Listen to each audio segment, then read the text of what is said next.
Hello साथियों, welcome back to my YouTube channel. तो कैसे हो आप लोग। दोस्तों आज की क्लास है जीके और जीएस की, जिसमें हम करेंगे जीएस के 20 क्वेश्चन की प्रैक्टिस। तो आप सभी लोग इस वीडियो को पूरा देखिएगा और देखिए कि आपकी जीएस में कितनी तैयारी है, 20 में से आपका क्या स्कोर बन रहा है। तो चलिए देखते हैं आज का पहला क्वेश्चन क्या है। ये क्वेश्चन काफ़ी ज़्यादा इंपॉर्टेंट है, हर बार एग्ज़ाम में पूछे भी जाते हैं और आगे अगर आप किसी भी परीक्षाओं की तैयारी कर रहे हैं तो उन सभी परीक्षा के लिए ये क्लास इंपॉर्टेंट है। देखिएगा, पहला क्वेश्चन है, अनाच्छादन के अंतर्गत किन क्रियाओं को सम्मिलित किया जाता है। ऑप्शन है अपक्षय, अपर्दन, ए और बी दोनों या फिर उपयुक्त में से कोई नहीं। अपक्षय बोले तो वेदरिंग और अपर्दन बोले तो इरोजन। बताइएगा क्या शामिल है अनाच्छादन की क्रिया में। तो यहाँ पर आंसर हमारा सी हो जाएगा, ए और बी दोनों, यानी कि अपक्षय और अपर्दन ये दोनों क्रियाएं अनाच्छादन के अंतर्गत शामिल होती हैं। तो ऑप्शन नंबर सी करेक्ट हो जाएगा। अगला देखिए, अनाच्छादन की प्रथम अवस्था क्या है। अपक्षय है, अपर्दन है, निर्माण है या फिर इनमें से कोई नहीं है। तो सबसे पहली जो प्रक्रिया है वह वेदरिंग की है, यानी कि अपक्षय की है। इसके बाद ही अपर्दन की क्रिया होती है और ये जो है ये अपक्षय जो है ये प्रथम अवस्था है, यानी कि प्रथम क्रिया है। तो ऑप्शन नंबर ए राइट हो जाएगा, अपक्षय। अगला देखिए, अपक्षय और अपर्दन में क्या अंतर है। ऑप्शन है अपक्षय एक गत्यात्मक क्रिया है या फंक्शनल प्रोसेस है, जबकि अपर्दन एक स्थैतिक क्रिया है।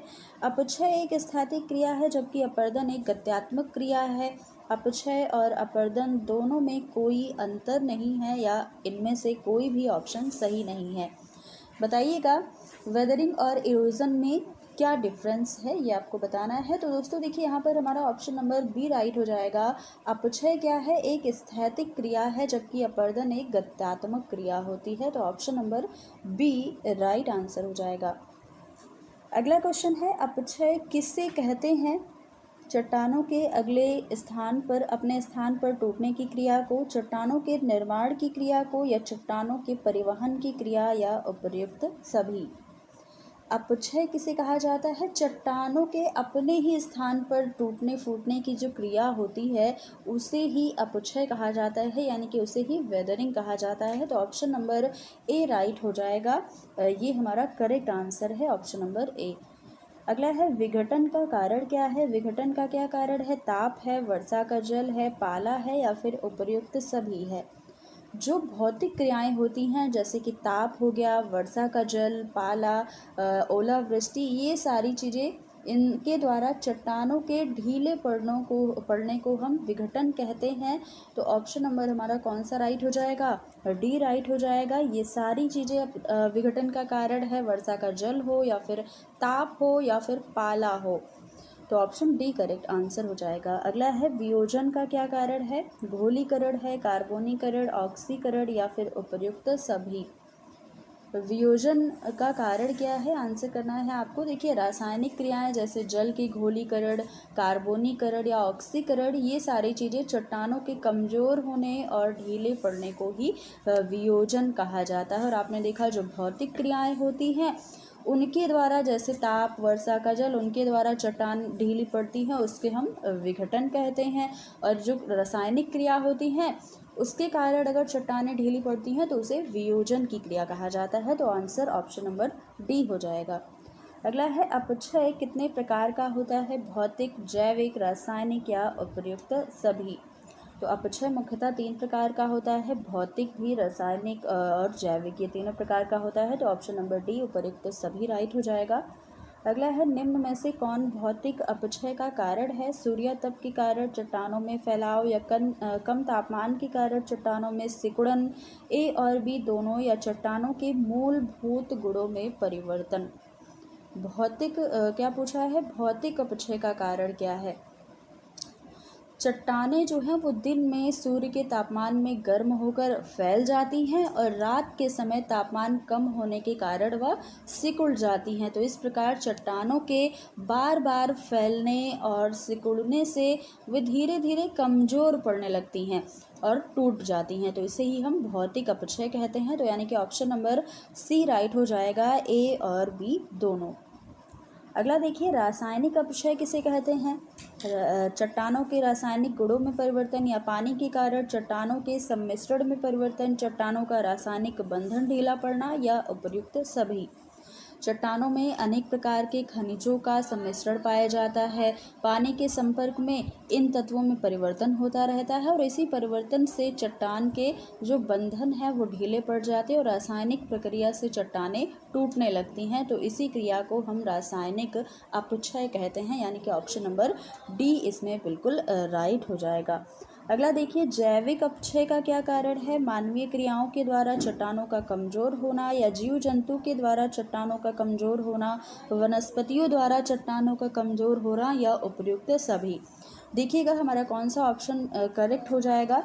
पृथ्वी पर रहने वाली जीव जंतु तथा मानव की विभिन्न क्रियाओं के द्वारा चट्टानें कमजोर होती हैं और वनस्पतियां एक तरफ चट्टान को अपनी जड़ों के द्वारा कमज़ोर और ढीली कर देती हैं, जो वनस्पतियां होती हैं। वहीं अगर दूसरी तरफ बात करें तो वनस्पति की जड़ें इनके द्वारा चट्टानें आपस में बंध जाती हैं और सघन तथा संगठित हो जाती हैं। तो इस प्रकार के जो अपक्षय होते हैं उसे जैविक अपक्षय कहते हैं, इसलिए ऑप्शन नंबर डी इसमें भी राइट हो जाएगा। ये सारे ऑप्शन जैविक अपक्षय के वजह से के कारण जो हैं वो बिल्कुल करेक्ट हैं। अगला क्वेश्चन है, अपर्दन के क्या कारण है? पवन है, नदी है, हिमानी है या उपर्युक्त सभी है? तो अपर्दन के कारण पूछा गया है। अपर्दन जो है वो अनाच्छादन की ही क्रिया है, जिसमें अपर्दन के कारकों जैसे पवन, नदी, हिमानी, जलधाराएं, समुद्री लहरें, ये सारे अपक्षयित पदार्थ या मालवा का स्थानांतरण करते हैं। तो ऑप्शन नंबर डी राइट हो जाएगा। इसके अंतर्गत सभी कारण है, पवन भी है, नदी भी है, हिमानी भी है, तो उपर्युक्त सभी हमारा आंसर हो जाएगा। अगला देखिए, वी आकार की घाटी का निर्माण किसके द्वारा होता है? नदी के द्वारा, भूमिगत जल, हिमानी या फिर पवन। वी आकार की घाटी का निर्माण किसके द्वारा होता है? देखिए, जब नदी पर्वतीय क्षेत्र में ऊर्ध्वाधर अपर्दन द्वारा निरंतर अपनी घाटी तली को काट कर उसे गहरा करती है, तो इसे ही अंग्रेजी के अक्षर जो वी है उस आकार की घाटी का निर्माण होता है, यानी कि नदी के कारण। तो ऑप्शन नंबर ए राइट हो जाएगा, नदी। अगला देखिए, ग्रैंड कैनियन कहाँ पर स्थित है? संयुक्त राज्य अमेरिका, मैक्सिको, कनाडा या फिर ब्राज़ील। ग्रैंड कैनियन पूछा है, जो कि संयुक्त राज्य अमेरिका में स्थित है, ये आपको ध्यान रखना है। और ये विश्व का प्रसिद्ध है। गार्ज के बृहद रूप को हम कैनियन कहते हैं, जो गार्ज से अपेक्षाकृत बड़ा और अत्यधिक सकरा होता है। तो ऑप्शन ए राइट हो जाएगा। ये स्थित कहाँ है? संयुक्त राज्य अमेरिका। ये नदियों के द्वारा बना होता है। अगला देखिए, नदी विसर्प यानी कि मियांडर कहाँ पर स्थित निर्मित होती है? जहाँ नदी का उद्गम हो, जहाँ नदी सागर से मिलती है, या जहाँ नदी पर्वतीय भाग से उतरकर मैदानी भाग में प्रवेश करती है, या मरुस्थलीय क्षेत्र में। नदी विसर्प या मियांडर कहाँ निर्मित होते हैं? तो ऑप्शन नंबर सी यहाँ पर हमारा राइट हो जाएगा। जहाँ पर नदी पर्वतीय भाग से उतरकर मैदानी भाग में प्रवेश करती है, वहीं हमें क्या कहते हैं? वहाँ पर नदी विसर्प या मियांडर बनते हैं, उसी को हम नदी विसर्प कहते हैं। जहाँ टेढ़े मेढ़े मोड़ होते हैं उसी को नदी विसर्प कहा जाता है।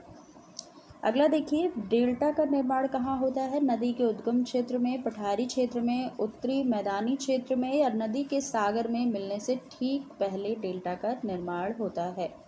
नदी के सागर में गिरने से पहले उसके बहने की जो गति है वो काफ़ी धीमी पड़ जाती है, और इस कारण उसके साथ बहाकर लाया गया जो मलबा होता है या फिर अवसाद होता है, वो थोड़ी सी रुकावट मिलने से जमा होने लगता है, और इसी को हम डेल्टा कहते हैं, या इसे हम डेल्टा का निर्माण मान सकते हैं। तो ऑप्शन नंबर डी राइट होगा। नदी के सागर से मिलने से ठीक पहले डेल्टा का निर्माण होता है। अगला देखिए, डेल्टा को इस नाम से क्यों संबोधित किया गया है, यानी कि इसे हम डेल्टा क्यों कहते हैं? नदियों के द्वारा निर्मित त्रिभुजाकार आकृति के कारण, या नदियों द्वारा निर्मित एक रेखीय आकृति के कारण, नदियों द्वारा निर्मित वर्गाकार आकृति के कारण, या टेढ़े मेढ़े आकृति के कारण। तो नदियों के द्वारा निर्मित त्रिभुजाकार भू आकृति जो है वो यूनानी भाषा के डेल्टा अक्षर के समान दिखाई देती है। ये इस प्रकार से हमें दिखता है डेल्टा अक्षर के समान, इसे हम इसलिए डेल्टा के नाम से संबोधित करते हैं। तो ऑप्शन नंबर ए राइट हो जाएगा। नदियों के द्वारा निर्मित त्रिभुजाकार आकृति के कारण इसे डेल्टा कहा जाता है। अगला है भूमिगत जल का सर्वाधिक प्रभाव किस क्षेत्र में होता है? हिमानी क्षेत्र, कास्ट क्षेत्र या मैदानी या फिर पर्वतीय क्षेत्र? भूमिगत जल का सर्वाधिक प्रभाव कास्ट क्षेत्र में होता है। तो ऑप्शन नंबर बी राइट हो जाएगा। ये आपको याद रखना है, इसे हम भूमिगत जल कहते हैं। तो ऑप्शन बी करेक्ट हो जाएगा। अगला है निम्नलिखित में से क्या सही है? यहाँ पर आपको कोर्ट में आंसर करना है। पहला स्टेटमेंट, गुफा की छत पर पानी टपकने से जमा हुए चूने से स्टेलैक्टाइट बनता है।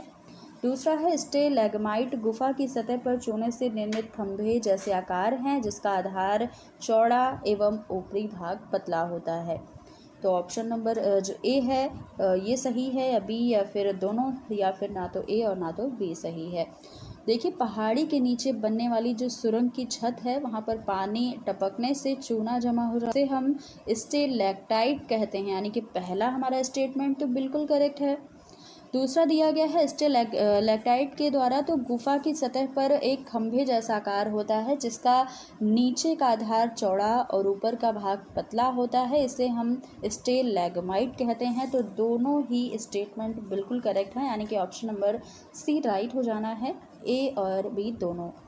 अगला देखिए, हिमानी के द्वारा किस प्रकार की नदी घाटी का निर्माण होता है? वी आकार, यू आकार, आई आकार या फिर उपर्युक्त सभी?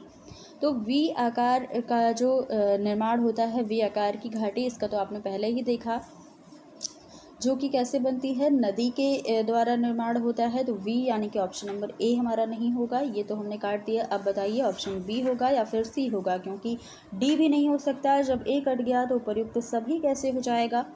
तो आंसर कीजिए। देखिए, जो हिमानी द्वारा घाटी का निर्माण होता है वो यू आकार की घाटी होती है। तो ऑप्शन नंबर बी हमारा राइट हो जाएगा, यू आकार की घाटी। अगला देखिए, आज का हमारा लास्ट क्वेश्चन होगा, यानी कि 20वां है। तो बालू का स्तूप का आकार किस प्रकार का होता है, ये आपको बताना है। गोल होता है, नवचंद्राकार या अन्य अनुवृत्ताकार या उपर्युक्त सभी? बालू का स्तूप का आकार गोल भी होता है, नवचंद्राकार और अनुवृत्ताकार होता है। और बालू का स्तूप जो है वो मरुस्थलीय और अर्ध मरुस्थलीय क्षेत्रों में अधिक बनते हैं। तो ऑप्शन हमारा डी राइट हो जाएगा, यानी कि ये तीनों आकार के बालू का स्तूप का प्रकार होता है। तो ऑप्शन नंबर डी करेक्ट हो जाएगा। तो दोस्तों, ये थे आज के हमारे 20 क्वेश्चन। आपको कैसे लगे और इसमें से आपके कितने क्वेश्चन राइट हुए हैं, अपना स्कोर ज़रूर बताइएगा। और यहाँ पर आप अपना बताइएगा कि आपको ये क्लास अगर अच्छी लगी है तो आप क्लास को लाइक शेयर कर दीजिएगा, और चैनल को अब तक सब्सक्राइब ना किया होगा तो कर लीजिएगा। तो फिर मिलते हैं अगली क्लास में कुछ नए क्वेश्चन के साथ। तब तक के लिए धन्यवाद।